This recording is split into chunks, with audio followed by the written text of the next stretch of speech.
100 Bible Stories by Miles Kelly.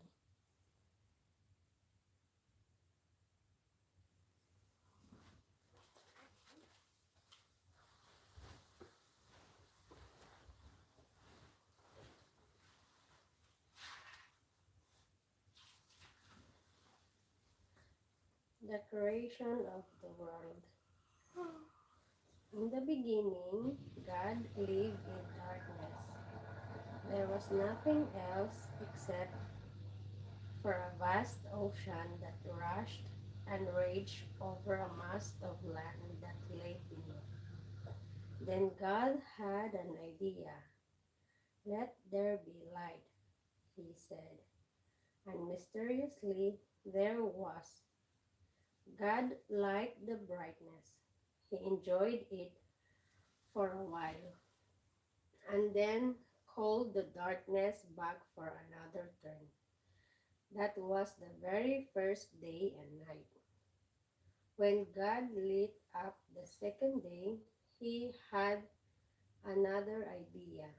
I want a roof to arc over everything, way up high, he said. And all at once there was one. Then he parted the ocean, scooped up half of the water, and poured it out onto the roof. The swirling patterns that formed above were beautiful. God gave the roof a special name, Sky. God looked down at the remaining water boiling and bubbling below.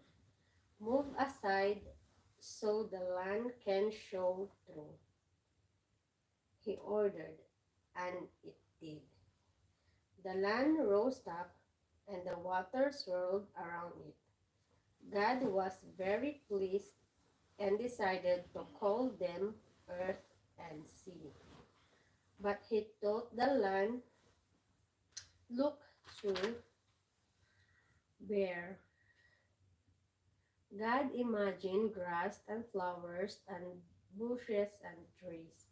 Before the third day ended, they were growing all over the earth. On day number 4, God decorated the sky.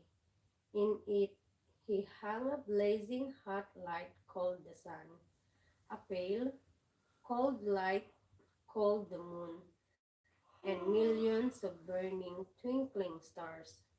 Then he set them all moving around each other in a way that would mark out the passing of the days, nights, seasons, and years.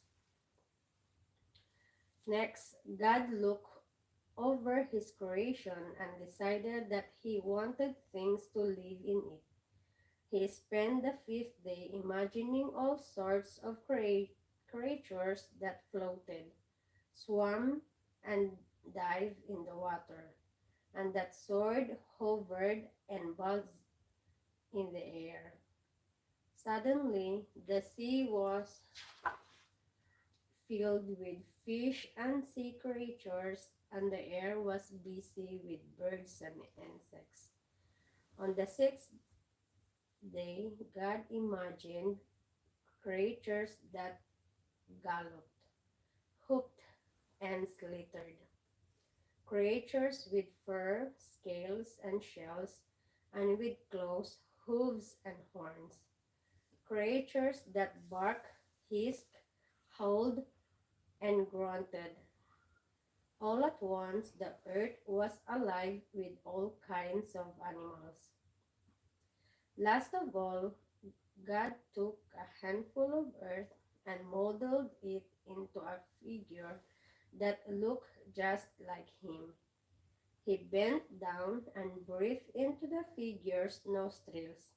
It shivered, blinked, and came alive. And look at him, it was the first man, Adam. God quickly realized that the man would be lonely and all of his own, so he sent him into a deep sleep while he made him a companion. God gently took out of the man's ribs and healed up the wound. Then he shaped the rib into another similar figure, the first woman, Eve. Finally, God brought Eve to life, then woke up Adam and introduced them to each other. God watched his two humans with delight as they spoke and got to know each other. God was so thrilled with them that he put them in charge of all the other living things he had made. He even planted a beautiful garden specially for Adam and Eve to live in a place called Eden. At last, God sat back and looked at the world he had created.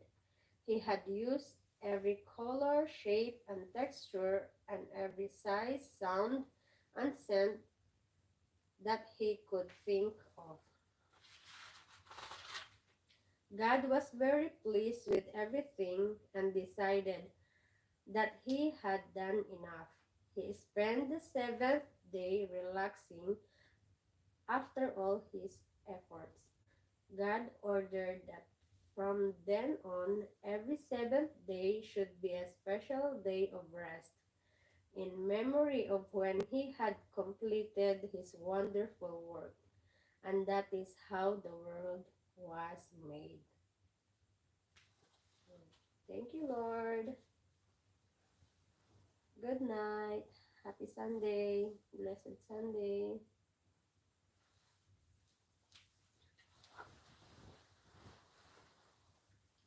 See you next week.